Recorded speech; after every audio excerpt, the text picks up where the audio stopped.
અમદાવાદમાં સમોસાની ચટણીમાં ગરોળી નીકળવાનો જે આખો મામલો છે, આરોગ્ય વિભાગે વેજલપુરનું રામદેવ ચોળાફળી સેન્ટર સીલ કર્યું છે। ગ્રાહકના સમોસાની ચટણીમાં ગરોળી નીકળતા કાર્યવાહી કરવામાં આવી। મહિલાની ફરિયાદ બાદ મનપાએ એકમને ફટકારી નોટિસ। રામદેવ ચોળાફળી સેન્ટરમાં જોવા મળ્યા ગંદકીના દ્રશ્યો ઉલ્લેખનીય છે।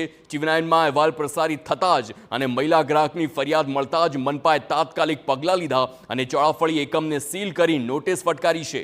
મહત્વનું છે કે તહેવાર ટાણે આ પ્રકારની ગંદકીવાળા એકમો સામે તંત્ર યોગ્ય કાર્યવાહી કરે તે જરૂરી છે, નહીતર લોકોના સ્વાસ્થ્ય સાથે ચેડા થતા રહેશે।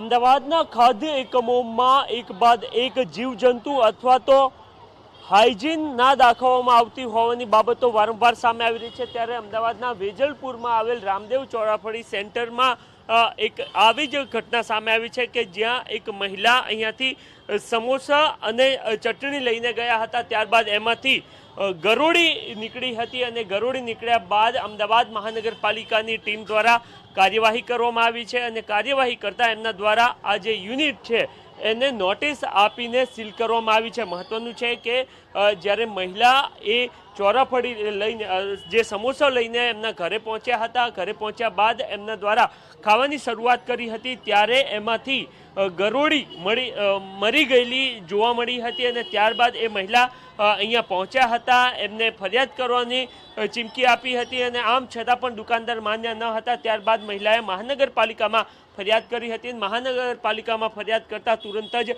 આ જે યુનિટ છે એને અહીંયા સીલ મારવામાં આવ્યું છે। મહત્વની વાત એ છે કે ચોમાસાની ઋતુ અને એ ઋતુમાં સૌથી વધારે જરૂરી હોય છે કે દુકાનદારો અથવા તો જે વેપારીઓ છે એ હાઇજીન દાખવે, પરંતુ આપ અહીંયા જોઈ રહ્યા છો કે કેવી રીતના આ સમગ્ર યુનિટમાં જે સ્વચ્છતા છે એના નામે શું કંઈ કરવામાં આવી રહ્યું છે અને ત્યારબાદ સ્વાભાવિક રીતના જ એક ઘટના બને છે કે જેમાં ગરોળી મૃત અવસ્થામાં ચટણીમાંથી બહાર આવે છે અને એના જ કારણે મહાનગરપાલિકાની ટીમ દ્વારા એ યુનિટ સામે કાર્યવાહી કરવામાં આવી છે અને સીલ પણ મારવામાં આવ્યું છે। મહત્વનું છે કે છેલ્લા કેટલાક દિવસોમાં આ પ્રકારની અનેક ઘટનાઓ અમદાવાદમાં સામે આવી છે, ત્યારે તમામ વેપારીઓ અને મહાનગરપાલિકાના આરોગ્ય વિભાગ કે જે તટસ્થ કડકાઈપૂર્વક કામ ના કરતા હોવાના કારણે પણ આ પ્રકારની ઘટનાઓ સામે આવતી હોય છે। આ સિવાય લોકો પણ સમજે એ ખૂબ જરૂરી છે કે બહારનો ચટકો કેટલો મોંઘો